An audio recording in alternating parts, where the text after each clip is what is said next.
Looking for your next champion? Head to Wellman Livestock, where top quality show pigs meet unbeatable genetics. Specializing in crossbred pigs and breeding year round, Wellman Livestock of Salem, Iowa is committed to producing show pigs built for winning at every level of competition. Contact Tyler at 319 470 8753 or visit them on Facebook to learn more. Wellman Livestock. We don't just breed pigs, we breed winners.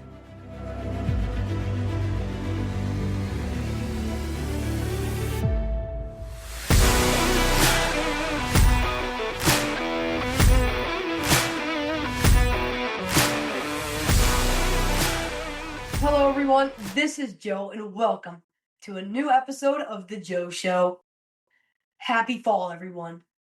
While some of my southern friends are gearing up with pigs in the barn for this winter and some spring shows, here in Iowa, my barn is officially empty for the first time in about 9 months.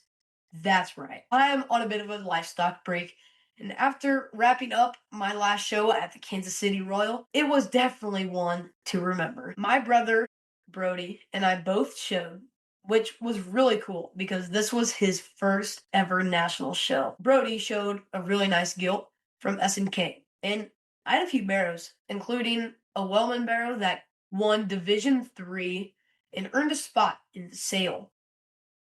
When I was at the sale, I watched Kelton Arthur of Stillwater, Oklahoma, take his grand champion steer through the ring. They read a little bio on each of us kids, and I thought Kelton's had a really neat story behind his steer. And I told my parents that I have to interview him. So today, we're diving into Kelton's journey in winning one of the most prestigious shows in North America, the American Royal. I hope you enjoy this one as much as I did. So here we go.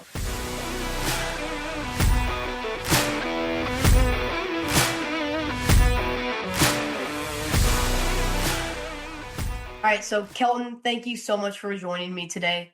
To start off, tell the listeners a little bit about yourself. So I'm 17 years old. I live in Stillwater, Oklahoma. I attend Ripley High School where I'm a senior. I love to play baseball. I'm the president of my FFA chapter. I grew up on a show cattle operation called Lucky Strike Show Cattle. We raise and sell steers and heifers of all breeds across the state or across the nation to 4-H and FFA exhibitors. Livestock's been a huge part of my life. I've pretty much grown up in a barn, as they say. It's really cool to be here with you today. Yeah, that's awesome. So, to give some background, I was also lucky enough to get in the sale at the American Royal this year. I ended up winning Division III Market Hog, but however, the cool part about the premium livestock auction is that Saturday night we walk all of our animals in the ring. They give us a little bio about each of us, and I heard yours, and I told my parents I've got to interview you because you've got such a unique story about your grand champion steer. So, with the sale, how much did your steer go for? So in the sale, I think he brought right at 200,000. So Wow.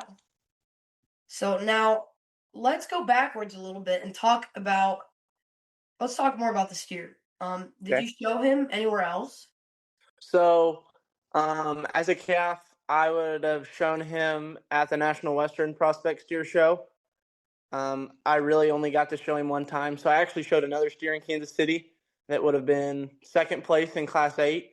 And I actually showed him a lot more during jackpot season and kind of traveled around with him. So I kind of left the one that ended up winning Kansas City at home a couple of times. So he didn't probably get as much showing experience as a calf, but I guess it worked out pretty good. So Yeah. Sometimes it's like that, especially with pigs, because I show pigs. The ones that you don't take out, they're normally the ones that turn out more because you're not like pounding on them a lot, and like they normally are the ones that last the longest. So yeah, now let's get into the final drive. What was going through your head before the judge came up to you? So just like a little background story here. So as I said, selling livestock a couple years ago, we sold a calf that had actually won the second division. And historically, if you win the second division, like you always were kind of whoever won the second division pretty much won the show is usually how it always went. and so we thought we had it in the bag.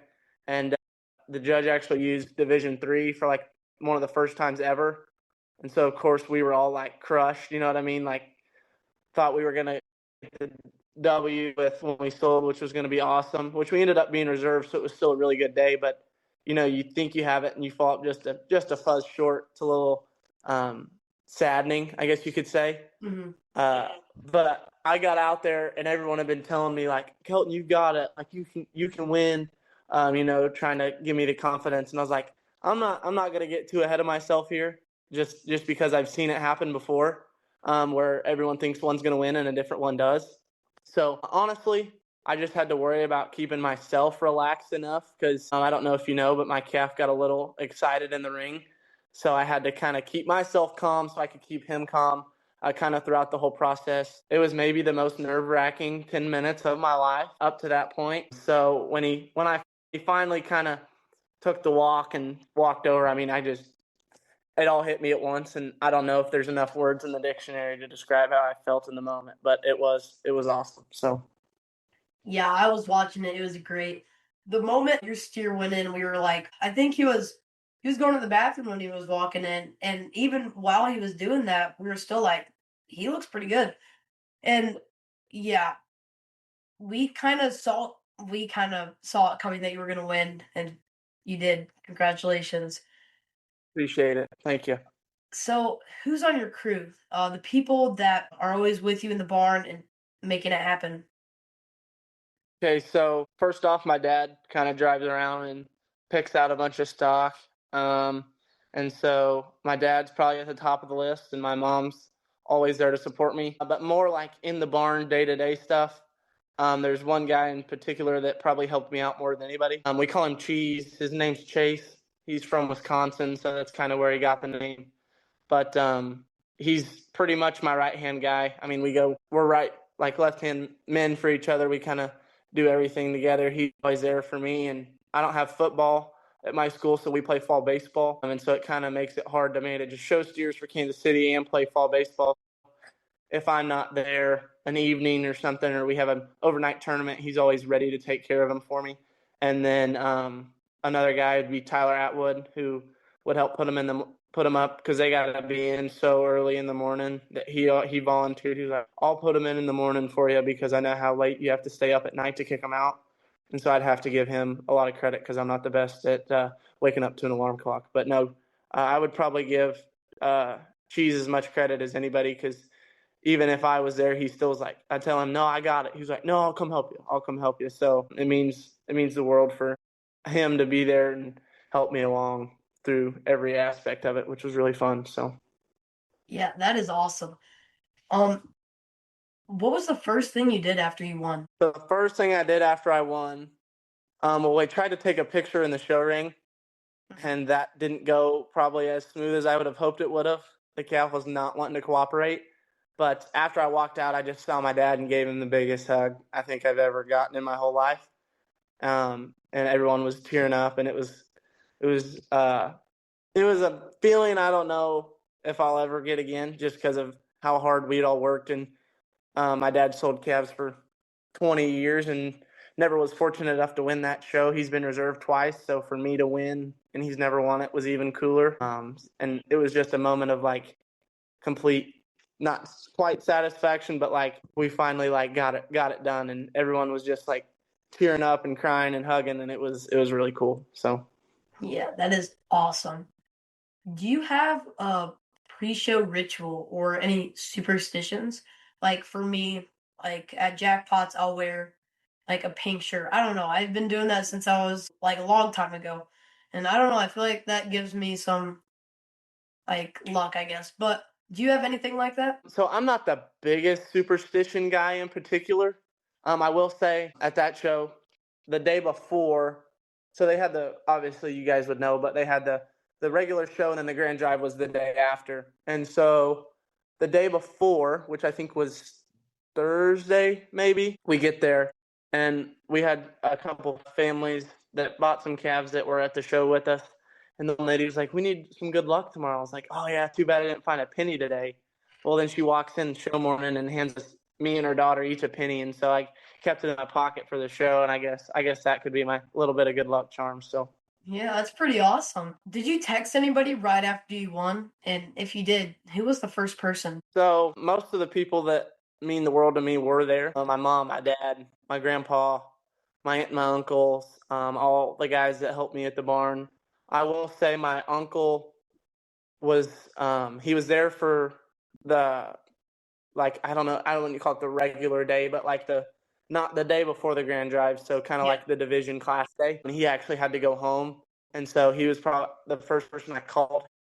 He called my mom, my dad, and was like, "Let me talk to him." So we talked about it, and that was probably the first person I contacted that wasn't able to make it. So that was pretty cool. But I tried to stay off my phone for as long as I could and kind of Yeah. take in the moment, if you know what I mean. So Mhm. because I didn't want to just like get on my phone and just start texting everybody, I kind of wanted to soak in the moment a little bit. So. Yeah. Yeah, that is awesome. There's a lot of stuff that I can name, but what's something that people don't see behind the scenes, like the hard stuff that goes into bringing a champion to the backdrop? Yeah, I mean, everyone that's highly, highly competitive knows there's plenty of hours sitting in the barn brushing that no one gets to see. And those are probably the worst times of working on show livestock. I wouldn't say there's one crazy thing in particular. I mean, most people know it's the early mornings and the solo times when you're pretty much like, I don't even know why I'm brushing anymore, or those days that you walk in there and you're like, I just don't know if we've got the right calf, or if he's going to turn out, or if he's all the different things that go through your head. And so maybe those are probably the toughest times, is playing the mental game with yourself more than your livestock, and being able to stay dedicated day after day would probably be the hardest thing. Another thing I think makes a big difference is showmanship. I think showmanship can make or break a calf. I was watching the heifer drive at Kansas City, and one of the judges said, he's like, if you can't show them good enough to win, they're not going to win. And that kind of stuck with me a little bit. And is like, you can have a really good calf, and if you can't get them shown good enough, it may not matter, and you might get beat because you're not presenting your livestock to the highest level. And so I think showmanship at home, whether that's early in the morning or just a little bit right before you kick them out, can make the biggest difference. So probably those couple little things. Yeah. Can you walk me through like a day in your life with your steers, what you do to get them ready? Okay, so I wake up in the morning, and like I said, I was very fortunate to have someone that would put them in really early for me. But I get up before school, and I rinse both of them, and I kind of brush on them, work their hair real good. It takes so long to get them dry because thankfully they were very hairy that I would have to leave for school, and then someone else would kind of blow them dry and tie them down. And so then I'd go to class all day, and then if we had practice or a game or something, I'd go to that. And then if we had practice, as soon as I got home, I'd rinse them again for their evening, and then kind of brush them all, dry them by myself in the evenings times because I was there. And then we always waited till dark, and sometimes we waited till the temperature went down. So like in the summer when it was real hot, we'd wait till 12:31 sometimes to kick them out. And that would probably be the basis of it. I mean, there's a lot of different parts and pieces. I'm just living on a show cattle operation. You got to handle a couple different issues, whether there's someone coming to buy a calf, or I got to wash one for someone to look at, or breaking on new ones, or feeding everything. But day to day, every single day that I knew I was going to be there and doing those things. That would probably be the main things, especially with my two steers. So. Yeah, I would say that's a good problem that you're not able to finish blowing out your steer because it has so much hair that you need someone else to help you with it. But what's one piece of showing advice that someone has given to you that has stuck with you? So I guess I don't know if there's probably one thing in particular, but one thing that stuck with me, and it kind of was like the start of kind of and things you can really accomplish anything, because I was fortunate to have a lot of success early in my showing career on the heifer side of things, on the national level. And so we kind of, once I got into high school, I was like, okay, I want to try this deer thing out a little bit. And it was OIE, and I had a pair of steers, And I had this one I thought was pretty nice, and he got out of his pen one night, and obviously all my Oklahoma people know that keeping hair on OYE steers is about one of the hardest things you can do. He went and rubbed a bunch of hair off, and I pretty much was like, yeah, I'm not even gonna get to take the calf to the show. And then we were me and my dad and some of the people that help us kind of got a meeting together, and we talked about what we needed to do. And so we kind of stayed on the process for a couple days. And then my dad came in there one evening, and he was like, hey, I think things are starting to turn around. And he wrote, I remember our cooler doors get really dusty just because we don't clean them enough. And he wrote big and bold on there. He said, so you're saying there's a chance, right in the top of the door? And so every time you open the door, you would see that it was written in there. And so that was kind of like no matter what happens while showing or even just in life, there's always ways you can come back from mistakes or faults or something like that. And it was kind of cool because that calf ended up being reserve market steer at OIE. And so that was probably like the one thing for me that was like, no matter how bad things may seem at one point, there's always better days ahead. So probably that little quote that's written on our barn door. So yeah. Yeah, that's a good one. My dad, he writes like inspirational quotes, I guess, on some of our pens because like the back wall of our pen, we have like it's not a whiteboard, but it's like I don't know how to explain it. But he'll like write stuff on that, and that'll be kind of the theme for the year, I guess. Yeah, advice, I guess. I don't know. Yeah. But yeah, that's kind of related to what you had on your refrigerator. But so on my show, I like to play a game called Would You Rather. Okay. Since you're coming off a big win, I thought I'd stick to a cattle question. So with that, would you rather, would you rather have your steers have the ability to speak to you, or to understand the thoughts of the judges every time you go in the ring? Okay, that's a very good question. Um, Obviously, we always want to know what's going on in the judge's head. But probably I would have to be able to talk to my steers. It would get kind of hard when you time up for the last time or let them go, and it's kind of like, what are you going to say to them at that point? But just we already build. I don't know. I feel like most livestock kids build such a strong bond with their animals, and they're not able to communicate with them. And so being able to communicate and kind of get a feel for their personality would be really cool. And it'd also be a lot easier to get them to eat what you wanted them to, or gain weight, or do all those things, or not try to kick you or kill you. Sometimes would be a lot easier. So I would probably pick getting to talk to them. I think it'd be really, really cool. So Yeah, I agree with you there. So, what's next for you?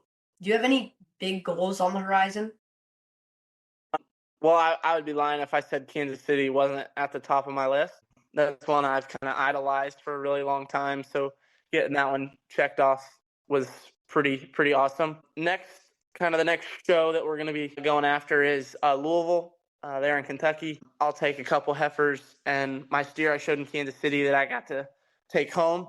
So that would probably be the next show. But if I had one thing, and being an Oklahoma kid, we all OIE's the big dog. That's the one you want to hang the banner at. So maybe winning the market show at OIE, this being my last year as a senior, I think would be probably as cool as it gets. So Yeah, that would be. If I lived in Oklahoma, I've been there. Or I've watched OIE. It's insane. The Grand Drive, there's nothing like it anywhere else. It's one of the coolest things ever. Yeah, I agree with you there. If I lived in Oklahoma, that would be pretty awesome. Kelton, I want to thank you so much for joining me today on my show. And congratulations on an awesome Kansas City, and the best of luck to you in the next year. awesome. Thank you for having me. Yes, of course. Thank you.